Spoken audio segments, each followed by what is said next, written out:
வணக்கம் மகளே, நான் உங்க பாலா. இன்னைக்கு நம்ம எங்க வந்திருக்கோம் அப்படின்னு பாத்தீங்கன்னா, ராமநாதபுரம் மாவட்டத்தில் இருக்கக்கூடிய தனுஷ்கோடிக்கு தான் நம்ம வந்திருக்கோம். இந்த ஊருக்கு எதனால தனுஷ்கோடி அப்படின்ற பேர் வந்துச்சு அப்படின்னு கேட்டீங்கன்னா, தனுசு அப்படின்னா வில்லு, கோடி அப்படின்னா முனை, கார்னர் அப்படின்னு சொல்லுவாங்க. அதாவது வில் போன்ற வளைந்த கடற்கரையை கொண்டு இருக்கக்கூடிய ஒரு இடம் அப்படின்றதுனால இந்த ஊரை வந்து தனுஷ்கோடி அப்படின்ற பேரால அழைக்கிறாங்க. இன்னைக்கு ஒரு டூரிஸ்ட் பிளேஸாக நம்ம பார்க்கப்படக்கூடிய இந்த தனுஷ்கோடி ஒரு 70 வருஷத்துக்கு முன்னாடி ஒரு முக்கியமான வணிக தொடர்புடைய ஒரு இடமாக இருந்திருக்கு அப்படின்னு சொன்னா அவங்களால நம்ப முடியுதா? நம்ம தமிழ்நாட்டில இருந்து இலங்கைக்கு கடல்வழி வணிகம் செய்யப்படக்கூடிய ஒரு இடமாக இந்த தனுஷ்கோடி தான் இருந்திருக்கு. அதுக்கு சாட்சியா நம்மள்ட்ட இப்ப இருக்கக்கூடிய ஒரே ஒரு விஷயம் என்ன அப்படின்னு பாத்தீங்கன்னா, இப்ப நம்ம வீடியோல பார்க்கக்கூடிய இந்த லைட் ஹவுஸ் மட்டும்தான். 1964க்கு முன்னாடி இந்த இடத்துல துறைமுகம், ரயில்வே ஸ்டேஷன், போஸ்ட் ஆஃபீஸ், பள்ளிக்கூடம், கோவில் இப்படி எல்லாமே இருந்திருக்கு. இந்தியாவை இலங்கையோட இணைக்கக்கூடிய ரயில் நிலையமாக இந்த ரயில் நிலையம் இருந்திருக்கு. சென்னையிலிருந்து கிளம்பக்கூடிய போட்மெயில் ரயில்ல இலங்கைக்கு டிக்கெட் வாங்கலாம். தனுஷ்கோடி வரைக்கும் ட்ரெயின்ல வந்துட்டு இங்க இருந்து படகுல தலைமன்னார் வரைக்கும் போயிருந்திருக்காங்க அந்த காலத்துல. வியாபாரம் சம்பந்தமாக தமிழ்நாட்டில் பல பேர் வந்து போகக்கூடிய ஒரு இடமாக இந்த தனுஷ்கோடி இருந்திருக்கு.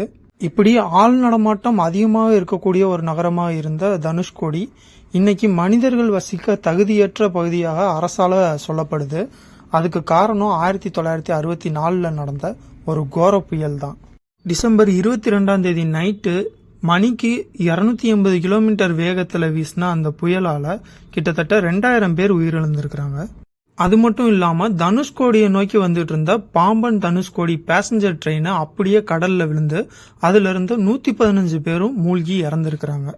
தனுஷ்கோடியில இந்த புயலுக்கு அப்புறமா மிஞ்சி இருக்கிறது என்ன அப்படின்னு பாத்தீங்கன்னா, இப்ப நம்ம வீடியோல பார்த்துட்டு இருக்கக்கூடிய இந்த ரயில்வே ஸ்டேஷன், ஒரு விநாயகர் கோவில், ஒரு போஸ்ட் ஆபீஸ், இங்க இருக்கக்கூடிய இந்த தேவாலயம், இது மட்டும்தான் இப்போதைக்கு மிஞ்சி இருக்கு. அதுவும் ரொம்பவே சிதலமடைஞ்சு காணப்படுது.